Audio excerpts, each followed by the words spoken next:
Salam, bugünkü videomuzda yeni 7-ci sinif dərsindən ikinci mövzu biologiyanı öyrənmək bizə nə verir? Burada olan, deməli, öyrəndiklərinizi yoxlayını təhlil edəcəyik. Birinci sualımız belədir ki, biologiyada əldə olunan biliklərin həyatımızda nə kimi rolu vardır? Əvvəlcə yadımıza salaq ki, biologiya nədir? Biologiya Yunanca bios həyatdır, logos elm deməkdir. Biologiya canlıları və onların deməli həyat proseslərini öyrənən elmdir. Canlıların quruluşunu, funksiyalarını, canlıların oxşar və fərqli cəhətlərini, yaşadıkları mühitlə və yaxud da bir-biri ilə qarşılıqlı əlaqəsini, yayılmasını, fərdi xüsusiyyətlərini öyrənən bir elm sahəsidir. Həmin ki, biologiyada öyrəndiyimiz biliklər bizə nə kimi rol ola bilər? Məsəl üçün, sağlamlığımızın qorunmasında, xəstəliklərimizin qarşısının alınmasında, ətraf mühitin mühafizəsinə, kənd təsərrüfatının və tibbin inkişafına kömək edə bilər. Biz bildiyimiz kimi biologiyanın bir neçə bölməsi də vardır. Burada qeyd olunur. Məsəl üçün, botanikanı qeyd edib, yazıb ki, bitki orqanizmlərin və xüsusiyyətlərini öyrənir. Bu, biologiyanın sahələridir. Zoologiyanı yazıb, heyvan və orqanizmlərini və xüsusiyyətlərini öyrənir. Anatomiya canlıların daxili quruluşunu öyrənir.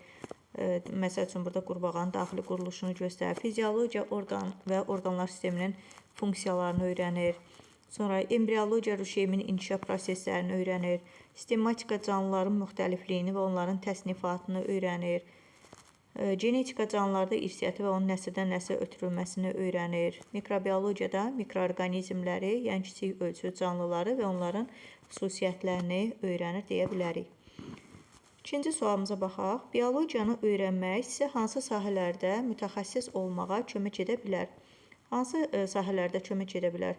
Təbii ki, həkim olmaqda və yaxud da baytar ola bilərik, əczaçı ola bilərik, bir bioloq ola bilərik, gen mühəndisi ola bilərik, biotexnoloq ola bilərik, ekoloq ola bilərik, biologiya müəllimi ola bilərik və s. Bir çox sahələrdə bizə mütəxəssis olmağa kömək edə bilər. Üçüncü sualımıza baxaq. Elm sahələrindən hansı biologiyanın tətbiq sahələrinə aid deyil? Biotexnologiya aiddir. Tibb və stomatologiya aiddir. Geologiya mühəndisliyi aid deyil. Demək, doğru variantımız C variantıdır. Baytarlıq və əczaçılıq da aiddir biologiyanın sahələrinə. Gen mühəndisliyi də aiddir.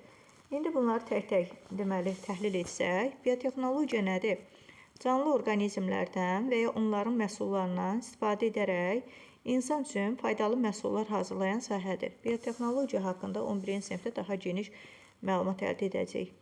Sonra B-ni verib, tibb və stomatologiya adından da bəlli olduğu kimi tibbdə insan sağlamlığının qorunmasıdır, xəstəliklərin diaqnostikasıdır, müalicəsidir. Stomatologiyada diş həkimidə dişlərin ağız boşluğunun, sonra diş əti xəstəliklərini müalicə edir stomatoloq.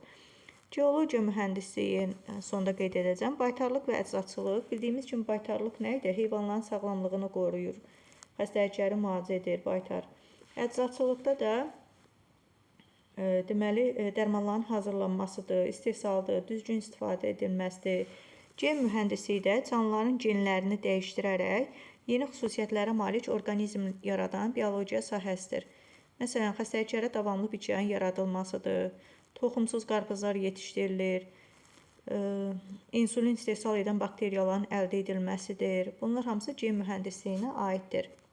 Geologiya isə yerin quruluşunu, süxurları, mineralları, faydalı qazıntıları öyrənir. Həmçinin onların tikinti və sənayedə təhlükəsiz istifadəsini araşdıran mühəndislik sahəsidir. Geologiya yəni ən çox coğrafiya fənni ilə əlaqədar ola bilər. Dördüncü testimizə baxaq. Elm sahələrindən deyir hansı digərlərinə nisbətən daha geniş tədqiqat sahəsinə malikdir?